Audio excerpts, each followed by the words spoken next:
Bonjour à tous et à toutes. Nous allons continuer dans l'évangile selon Matthieu.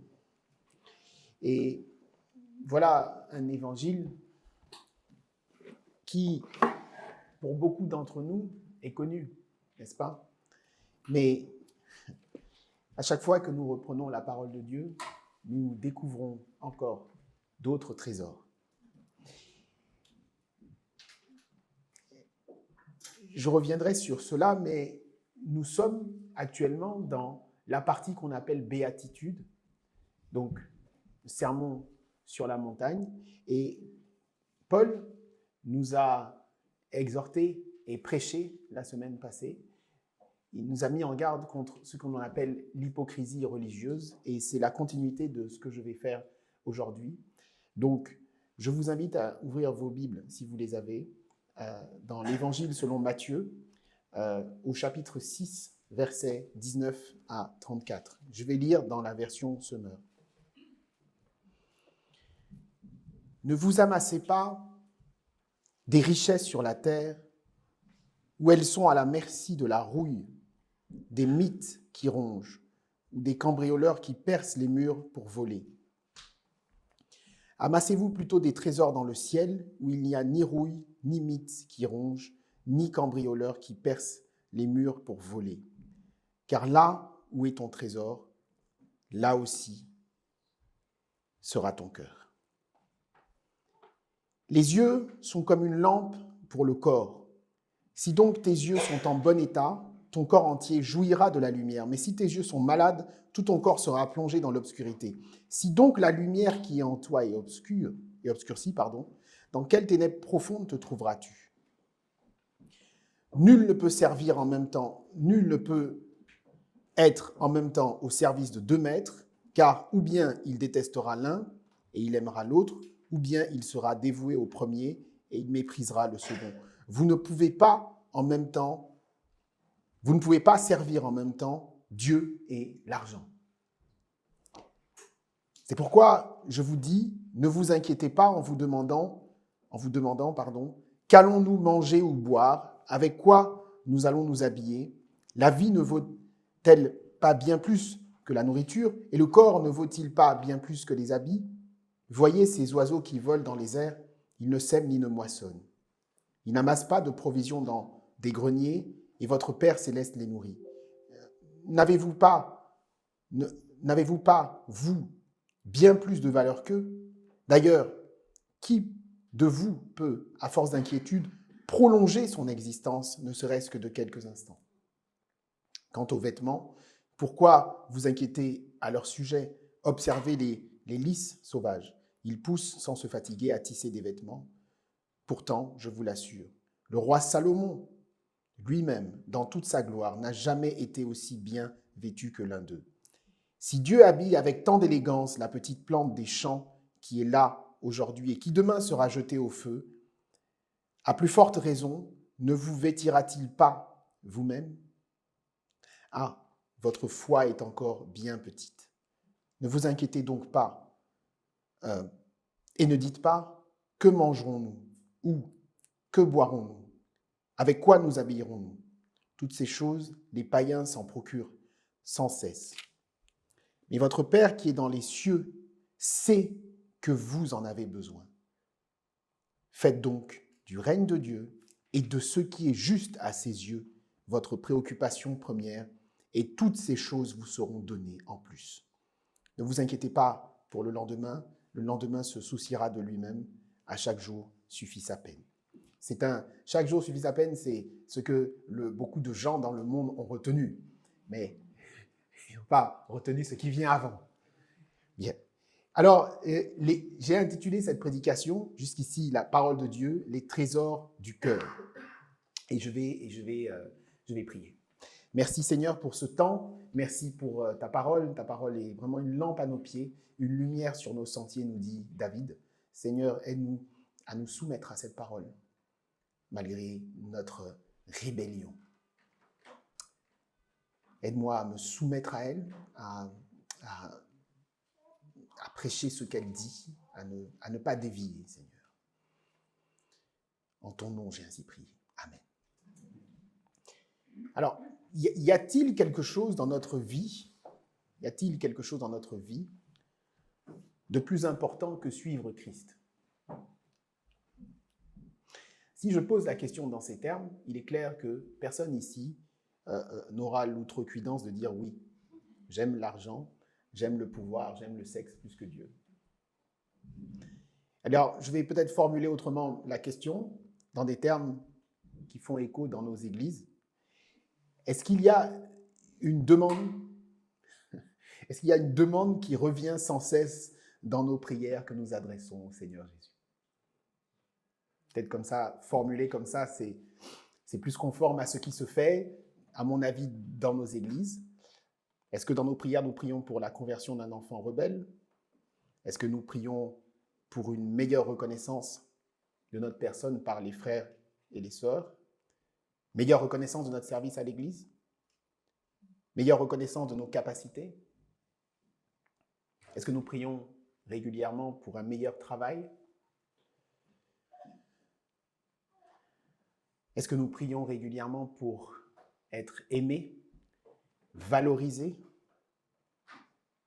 Est-ce que nous prions régulièrement pour avoir du succès dans un certain nombre de démarches administratives, pour avoir la paix avec nos proches, et que sais-je encore?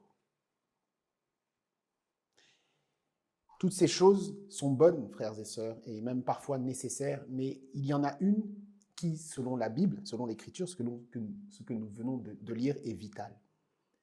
Il est dit, verset 33, « Faire du règne de Dieu et de ce qui est juste à ses yeux, notre préoccupation première, et toutes ces choses nous seront données par-dessus. » Je n'ai fait que reformuler ici le verset 33 du chapitre 6 que nous venons de lire. Et pourquoi? Alors que Jésus connaît parfaitement les problèmes. J'ai cité différents problèmes pour lesquels nous pouvons prier. Pourquoi Jésus insiste sur le fait de faire du royaume des cieux notre priorité? Alors qu'il sait que nous en avons pléthore. Il sait ça. Mais pourquoi ceci en particulier par préférence à d'autres? C'est ça la question. Quelqu'un pourrait répondre parce que la Bible dit. Oui, la Bible le dit. Amen. Et c'est vrai, mais il faut encore comprendre pourquoi le Christ en fait la priorité, je dis bien la priorité de la vie de disciple. Il n'a pas dit autre chose. La priorité. Je peux relire le verset 33. « Faites donc du règne de Dieu et de ce qui est juste à ses yeux votre préoccupation première, et toutes ces choses qu'il a mentionnées auparavant, le vêtement, le boire, le manger, vous seront donnés en plus. » Une première réponse pour faire le lien avec la prédication de la semaine passée, apportée par notre frère Paul, c'est de dire que le texte de ce matin s'insère dans l'hypocrisie religieuse. C'est-à-dire que Jésus nous ramène à ce qui est essentiel. Parce que c'est un texte qui s'insère dans un enseignement contre, je dis bien contre, l'hypocrisie religieuse. Ce qu'on appelle l'hypocrisie religieuse, c'est le cœur partagé. Le cœur partagé, c'est quoi? C'est j'ai les commandements de Dieu à la bouche, mais je pratique le contraire dans ma vie quotidienne. C'est ça qu'on appelle le cœur partagé. Ou alors, je fais des accommodements. Et lorsque je reviens à l'église dimanche pour le culte, je remets mon masque de pharisien ou de pharisienne, voulant montrer que je suis une bonne chrétienne. C'est ça qu'on appelle hypocrisie religieuse. Et c'est contre un tel état d'esprit que Jésus s'insurge ici. C'est la continuité de ce que nous allons étudier ce matin. Les versets 19 à 24, et je découpe ça dans une première partie, rappellent à celles et ceux qui ont décidé de suivre Christ qu'il nous faut regarder vers le ciel et non plus vers la terre. Regarder devant et non plus derrière, pour le dire autrement. Et dans cette marche avec le Christ, il ne faut pas se tromper de priorité. Ce qui nous ramène au verset 24 à 34, les inquiétudes, les angoisses, C'est inévitable, c'est inévitable. Pour autant, elles ne doivent en rien nous détourner de notre priorité. Faites donc du règne de Dieu et de ce qui est juste à ses yeux votre préoccupation première, et toutes ces choses vous seront données en plus. Ce sera le second temps de la prédication. Je reviens maintenant sur le premier temps, à savoir ce que je viens de dire. Celles et ceux qui ont décidé de suivre Jésus doivent regarder non plus vers ce qu'ils ont laissé, mais vers le ciel, vers le royaume.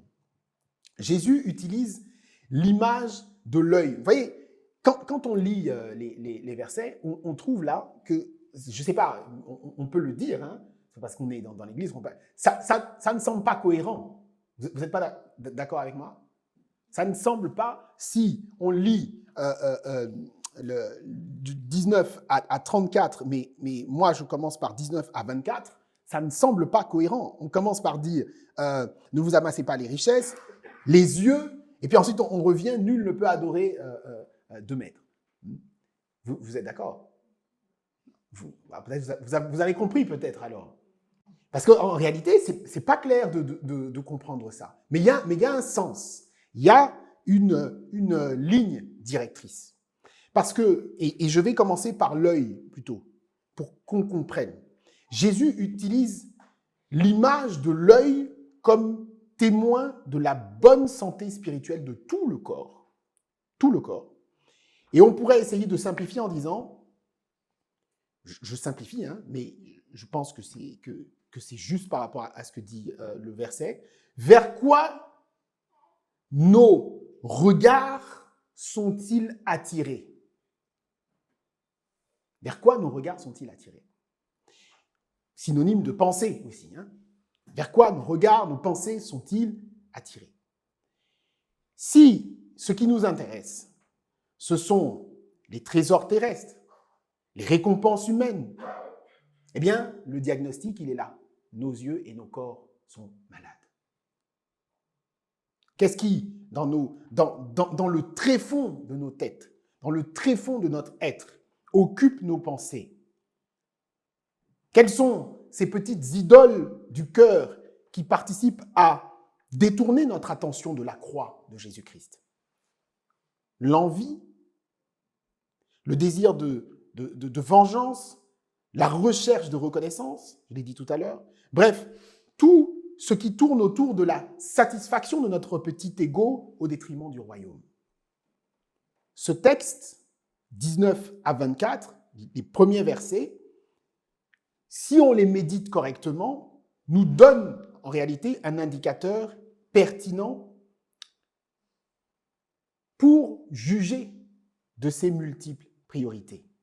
La recherche des trésors terrestres rend nos yeux malades, frères et sœurs. En revanche, si nous cherchons à accumuler un trésor au ciel, le texte nous dit que nos yeux sont en bon état. Voilà comment il faut comprendre ici ce que Jésus est en train de dire. Les yeux, ce n'est pas ce qu'il y a à l'intérieur, c'est ce que nous voyons. Vous voyez? Ce que nous voyons, vers quoi nous sommes attirés, eh bien, c'est ça qui engendre soit les ténèbres, soit la lumière dans notre corps.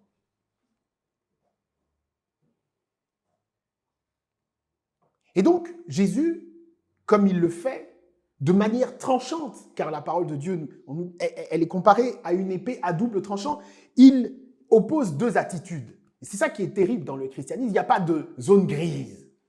Les zones grises. Les gens aiment les zones grises. Parce que ça permet de ne pas décider. Mais ne pas décider, c'est décider. Vous savez, ceux qui disent « je suis agnostique », oui, c'est bien.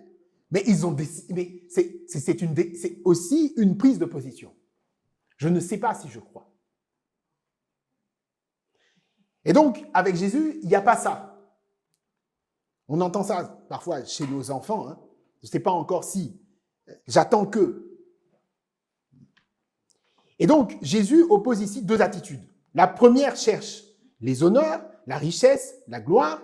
La seconde attitude cherche à se mettre au service de Dieu par le don de soi, le don pour les autres, la prière et le jeûne. Le texte nous rappelle cette opposition radicale en lien avec un commandement. Et ce commandement, c'est si vous voulez, c'est le fil directeur de tous les enseignements qu'on a donnés depuis. Tu aimeras le Seigneur ton Dieu de tout ton cœur, de toute ton âme et de toute ta pensée. Pourquoi pensons-nous que Dieu est avec Israël, a été si sévère contre l'idolâtrie? L'idolâtrie, c'est pas seulement aller adorer des fétiches. L'idolâtrie, c'est aussi avoir, vous voyez, des petites, comment dire, des choses que nous aimons plus que Dieu. Voilà. Et c'est ce que Dieu appelle aussi, dans l'Ancien Testament, adultère, contre lui. Et donc, dans cette affaire-là, quand on dit qu'on aime Dieu, quand on dit qu'on veut suivre Dieu, il n'y a pas de conciliation possible. On ne peut pas en même temps s'attacher à Christ et à l'amour de l'argent ou du pouvoir. C'est inconciliable. Il faut choisir. Les mots de notre texte vont même plus loin. Ils évoquent l'attachement à Dieu ou à Mammon, qui désignait l'argent à cette époque. Mais le texte, si nous lisons bien les versets, nul ne peut être en même temps au service de deux maîtres, ou bien il détestera l'un et aimera l'autre, ou bien il sera dévoué au premier et il méprisera le second. La manière dont le texte est formulé en grec, c'est ou bien il sera l'esclave de l'un, ou bien il sera l'esclave de l'autre. L'image de l'esclave rend mieux, en fait, que ce qu'il y a dans nos Bibles en français. C'est donc une relation d'esclavage. Et c'est important à savoir. Le piège qui nous guette tous, toutes, c'est de croire qu'on peut concilier Dieu et Mammon. Bon. Pour ceux qui n'aiment pas l'argent, vous remplacez par d'autres choses. Tous les parents, par exemple, donner un exemple, désirent la réussite de leurs enfants. C'est vrai ou c'est faux? Qui veut ici que son enfant échoue? Personne. Personne ne veut ça. Certains, ici, souffrent de cela. Certains passent des nuits blanches à angoisser à cause des bêtises de nos enfants. Nous sommes l'assurance tout risque, n'est-ce pas? Quand ils font des bêtises, c'est nous, l'assurance tout risque. Heureusement, parfois les pères sont là pour dire que non, à un moment donné, on ne va pas mutualiser la dette, tu te débrouilles toi-même. Bon, ça peut arriver. C'est là qu'on nous trouve durs. Mais en fait, nous passons, nous aussi, en tant que père, que mère, des nuits blanches à angoisser à cause des bêtises, à cause des notes catastrophiques, de comportements qui ne sont pas corrects. On veut tellement que nos enfants réussissent mieux que nous qu'on ne prend plus le temps de leur montrer le chemin qui mène au ciel. Oui. Eh bien, au fond, qu'est-ce que nous voulons? Il faut se poser la question. Ça, c'est un exemple clair de cœur partagé. Oui, je veux que mon enfant réussisse. Oui. Mais qu'est-ce qu'on veut exactement? Est-ce qu'on veut que nos enfants soient sauvés ou qu'ils réussissent mieux que nous? On va nous dire, les deux. Les deux seraient mieux. Oui, les deux seraient mieux. Mais la priorité, telle que nous dit l'Écriture ici, c'est que je préfère que mes enfants soient sauvés plutôt qu'ils réussissent. Parce que s'ils sont sauvés, ils auront un capital éternel. Et je pourrai mourir en paix.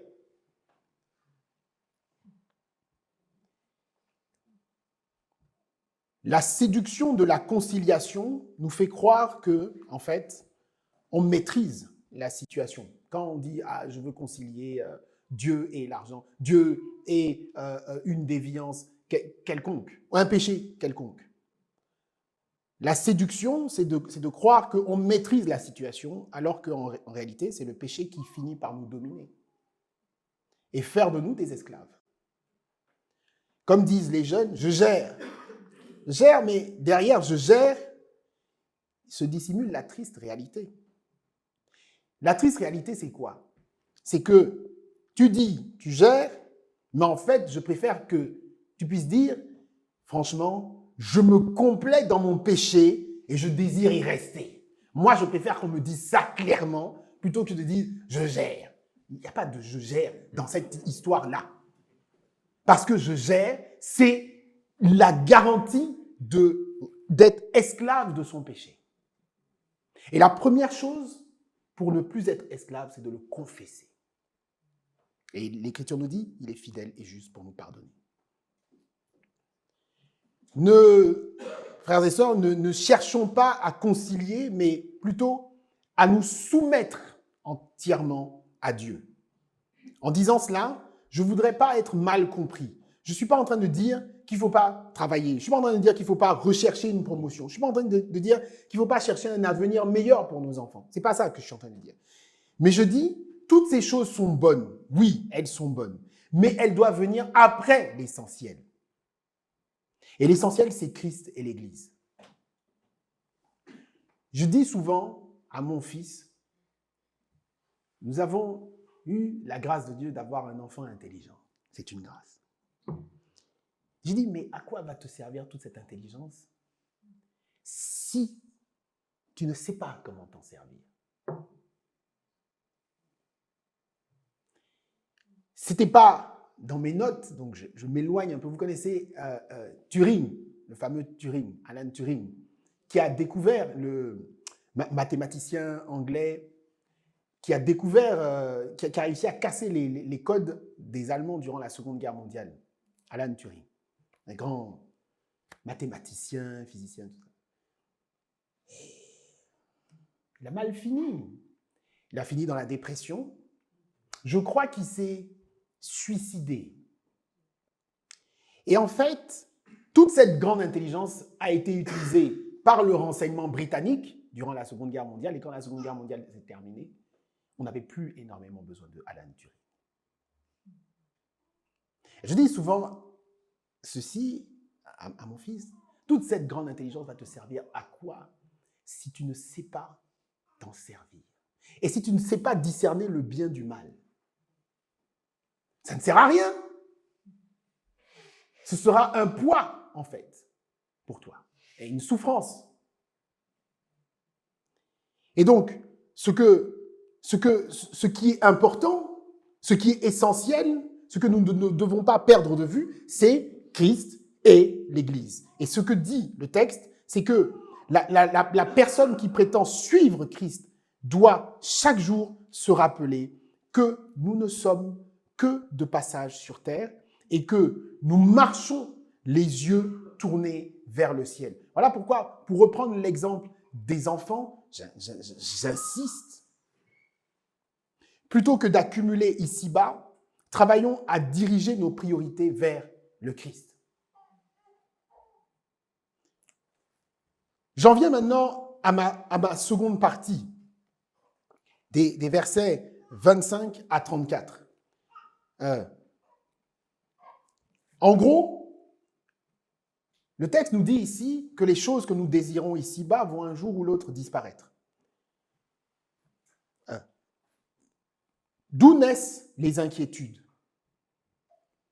D'où naît la recherche de la gloire des richesses? D'où est-ce que ça naît, tout ça? Vous ne savez pas? D'où est-ce que ça naît?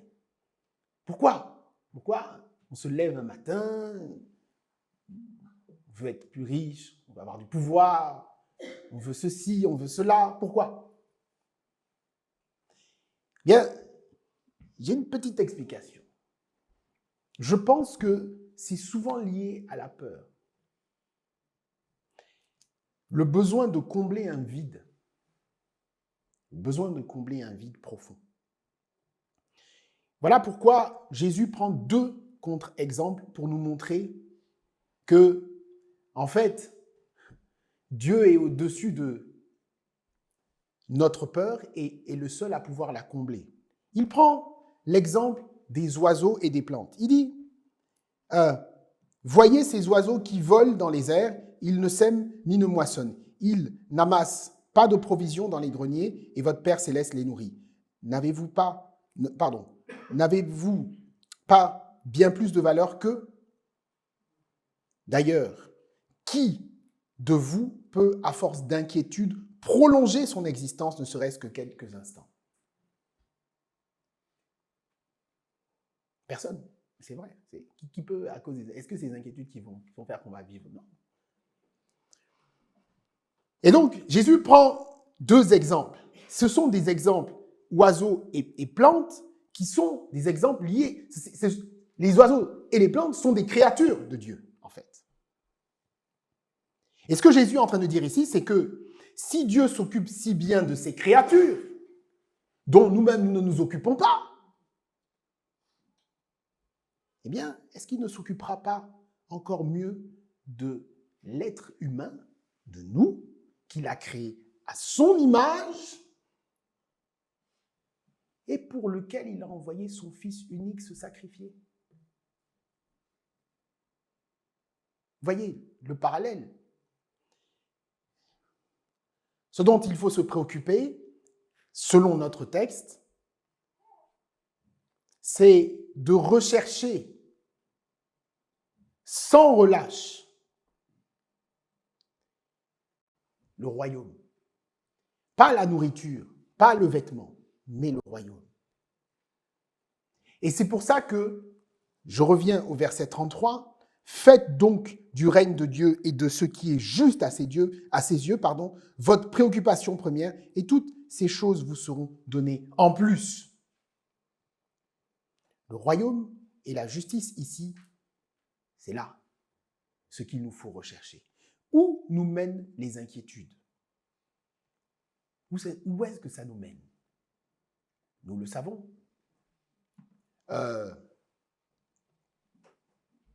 Dépression, addiction vis-à-vis de l'alcool, de la pornographie, et j'en passe. Est-ce que nous pensons sérieusement que les Turcs et les Syriens qui viennent de connaître un tremblement de terre 7,8 sur l'échelle de Richter, est-ce que nous pensons que ces personnes-là ne se sont pas aussi endormies la veille assaillies d'inquiétude? Pour certaines, beaucoup étaient certainement inquiètes et avaient de bonnes raisons d'être inquiètes. Si on leur avait dit, en revanche, que le lendemain, 25 000 personnes seraient emportées par la mort, est-ce que eux aussi n'auraient pas recherché plutôt la justice et le royaume? Est-ce que les inquiétudes changent quelque chose fondamentalement? Non, nous savons que non. Nous savons que non. Mais c'est parfois comme un réflexe, vous voyez? C'est comme un réflexe. Mais notre texte nous apaise parce que nous pouvons ici savoir et nous avons l'assurance que ces inquiétudes, nous pouvons les déposer aux pieds de quelqu'un qui s'est sacrifié pour nous et qui peut les porter mieux que nous, en fait. Comme ceux qui sont morts, 25 000 personnes, et ce n'est pas fini. Il y a des gens encore qui sont vivants qu'on ne va pas retrouver. C'est horrible. C'est horrible ce qui s'est passé là en Turquie, en Syrie. Horrible. Même certains villages n'ont même pas de secours. Vraiment, j'ai regardé ça cette semaine.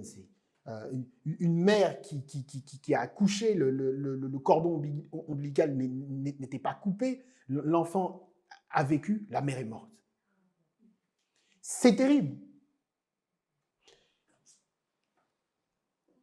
Mais ce que nous dit notre texte ici, c'est que nous ne savons pas, frères et sœurs, nous ne savons pas ni l'heure, ni le moment de notre fin. Je vous vous assure, ceux qui sont réveillés la veille en Turquie ou en Syrie, ils ne savaient pas que le lendemain, la nuit là, il y aurait un tremblement de terre terrible. Ils ne savaient pas. Et donc, plutôt que de repousser à demain la recherche de la justice et du royaume et de mener notre vie comme si demain nous était acquis, en fait. Eh bien, cherchons maintenant. Ne tardons pas. Ne repoussons pas. Parce que nous ne savons pas ce qui pourra nous arriver demain. Et nous ne savons pas si nous serons encore là pour dire « j'ai le choix de ». Et c'est ce que dit, dans un autre texte de l'Évangile, c'est ce qu'on dit. Insensé, ce soir même, ta vie te sera reprise. Et je ne dis pas ici encore qu'il faut faire comme si nous n'avions pas de soucis. C'est pas ce que je dis, ce n'est pas ce que dit le texte non plus. Non, les soucis, les inquiétudes, ça fait partie de notre quotidien. Mais celles et ceux qui ont trouvé en Dieu un Père céleste peuvent lui remettre le lendemain. Nous pouvons lui remettre le lendemain.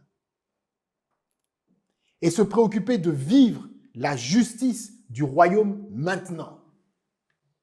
C'est ça le sens de ne vous inquiétez pas pour le lendemain se souciera de lui-même, à chaque jour suffit sa peine. C'est que nous pouvons, avec assurance, remettre le lendemain à notre Père et nous préoccuper de vivre la justice et le royaume maintenant.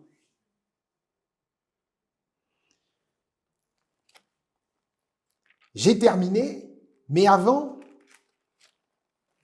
je voudrais terminer par un autre texte de l'Écriture qui résonne véritablement avec ce que je suis en train de dire. Ce texte, c'est dans la lettre de l'apôtre Jacques, chapitre 4. Je voudrais terminer dessus et il dit ceci. D'où proviennent les conflits et les querelles entre vous? N'est-ce pas des désirs égoïstes qui combattent sans cesse en vous?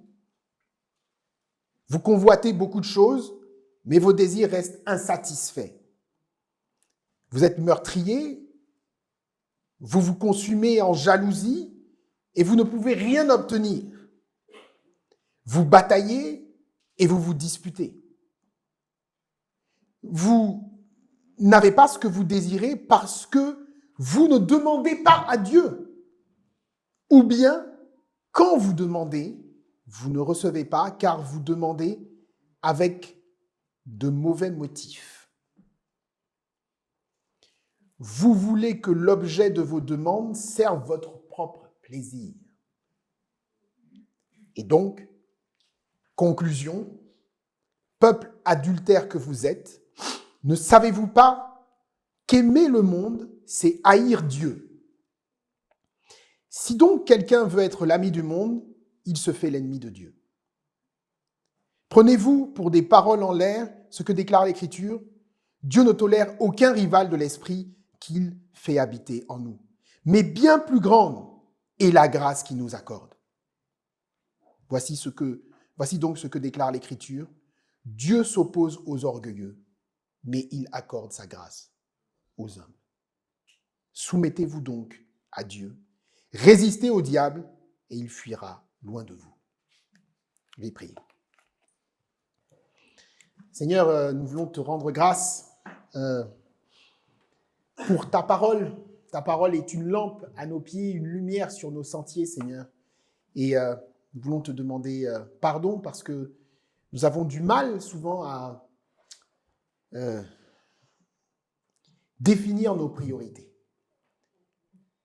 Dès demain, nous allons nous réveiller avec sans doute des mails, des choses à faire, etc., etc. Mais ce n'est pas ça qui va compter fondamentalement. Seigneur, aide-nous à garder nos regards fixés sur Jésus-Christ. Oui, nous avons énormément de choses intéressantes à faire. Nous avons plein de choses et des échéances, des choses à répondre, à régler, etc. Mais il y a une chose qui vaut la peine. c'est toi. C'est la recherche du royaume et de la justice. C'est la recherche de la volonté de Jésus-Christ pour notre vie. C'est le partage de ce que tu as fait en nous auprès des autres. Seigneur, change nos cœurs. Seigneur, pardonne-nous. Seigneur, aide-nous à nous soumettre à toi, afin que nous puissions résister au diable. Et cela fait écho à ta prière du Notre Père, Seigneur. Rends-nous semblables à toi. En ton nom, j'ai ainsi prié. Amen.